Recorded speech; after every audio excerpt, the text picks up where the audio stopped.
Bună dragi urmăritori! Bun venit pe canalul nostru! Te afli la adresa potrivită, unde poți accesa instantaneu cele mai recente știri. Acum câteva zile, Slatircoglu a postat pe contul ei de Instagram o imagine care i-a intrigat pe toți urmăritorii ei.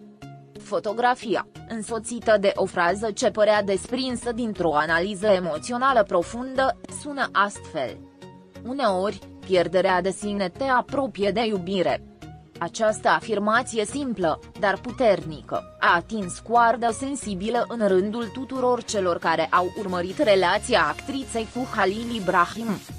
Fraza, încărcată de semnificații, putea fi interpretată în multe feluri, dar toate privirile erau concentrate asupra unui singur punct.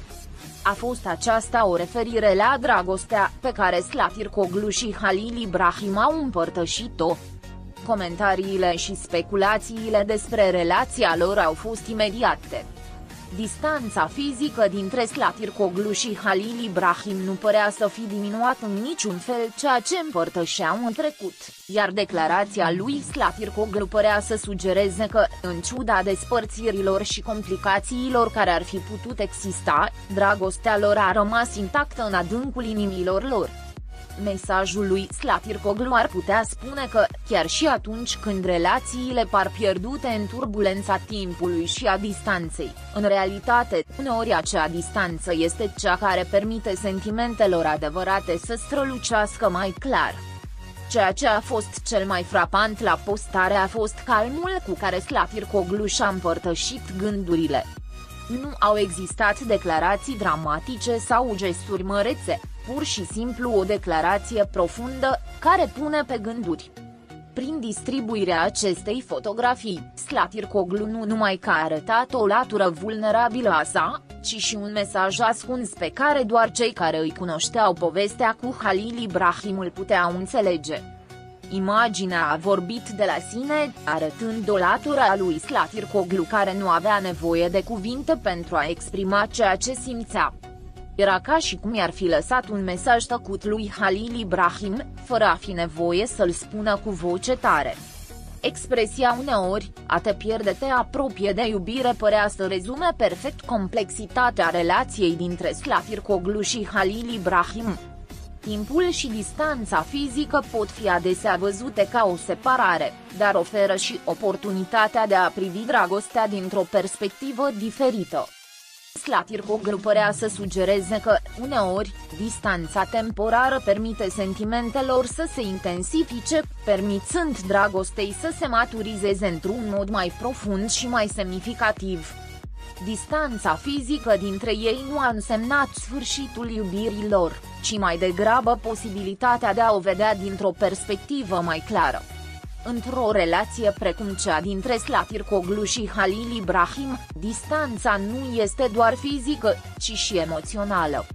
Participarea tăcută a Slatircoglu, discreția ei în postarea acelei imagini, păreau a fi un semn că dragostea ei pentru Halil Ibrahim nu depindea exclusiv de apropiere sau de a rămâne în același spațiu.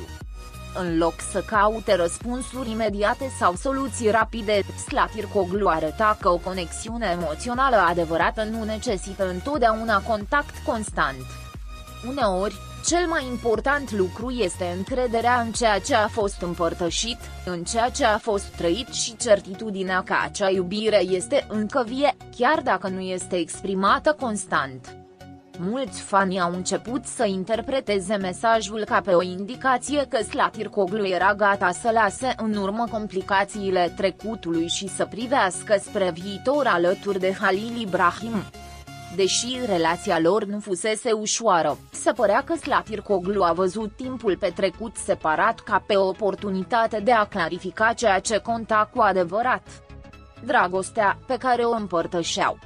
Distanța, în acest caz, nu i-a despărțit, ci le-a permis să se redescopere pe ei înșiși și ceea ce își doreau cu adevărat unul de la celălalt. Această reflecție, atât de subtil afișată în postarea ei, a sugerat că sentimentele Slatircoglu au rămas la fel de puternice ca întotdeauna. În imaginea ei, Slatircoglu părea să spună că nu este vorba despre apropierea fizică, ci despre conexiunea emoțională care persistă în ciuda timpului și a circumstanțelor. Deși viețile lor nu mai erau împletite în același mod, dragostea pe care o împărtășeau a rămas o parte fundamentală a ceea ce erau. A te pierde pe tine însuți, în sensul în care se referea Slatircoglu, nu era un indiciu al unei despărțiri definitive, ci mai degrabă o referire la nevoia de a găsi claritate în mijlocul haosului emoțional. Uneori, distanțarea de cealaltă persoană poate fi catalizatorul pentru înțelegerea magnitudinii a ceea ce cineva a trăit cu adevărat. Slatircoglu a fost întotdeauna cunoscută pentru misterul ei, pentru capacitatea ei de a-și păstra private cele mai profunde emoții, iar această postare nu a făcut excepție. Printr-o simplă fotografie și o frază care a rezonat cu adevărul, Slatircoglu a împărtășit o bucată din sufletul ei. Nu a fost nevoie să spună mai mult. Persoanele care o urmăresc au înțeles mesajul fără alte explicații. Vorbea despre ceva mai profund decât simple cuvinte, vorbea despre puterea iubirii care supraviețuiește prin distanță. În acest context, mulți au început să speculeze dacă Halil Ibrahim fusese destinatarul acelui mesaj. Ar putea fi aceasta o invitație tacită la un nou început, la reconciliere? Relația dintre Slatircoglu și Halil Ibrahim a fost întotdeauna un subiect fierbinte pentru urmăritorii lor, iar acum, cu această postare, părea că Slatircoglu le dădea o mică scânteie de speranță. Deși nu a existat o confirmare explicită, simbolismul imaginii și cuvintele lui Slatircoglu au deschis calea către noi posibilități. Conceptul de a te pierde pe tine însuți pentru a te apropia de iubire este ceva ce mulți pot înțelege în propriile vieți. Uneori, absența unei persoane nu numai că arată ceea ce lipsește, ci și ceea ce este cu adevărat necesar. Cu această reflecție, Slatircoglu ne amintește că iubirea nu este întotdeauna ușor de înțeles, dar că în absența a ceva, putem găsi o claritate mai mare asupra ceea ce contează cu adevărat. Distanța, mai degrabă decât distrugerea, poate ajuta la întărirea a ceea ce fusese considerat pierdut. În comentariile la postarea lui Slatircoglu, mulți urmăritori și-au arătat sprijinul pentru ideea că distanța le-a permis să vadă lucrurile dintr-o nouă perspectivă. Unii și-au exprimat speranța că, în timp, Halil Ibrahim și Slatircoglu s-ar putea reuni, mai puternici decât înainte. Legătura emoțională pe care cei doi o împărtășeau a fost întotdeauna o temă recurentă în conversațiile fanilor, iar acum, cu această postare, părea că Slatircoglu le oferea un nou motiv de visare. Deși postarea a fost scurtă, impactul a fost profund.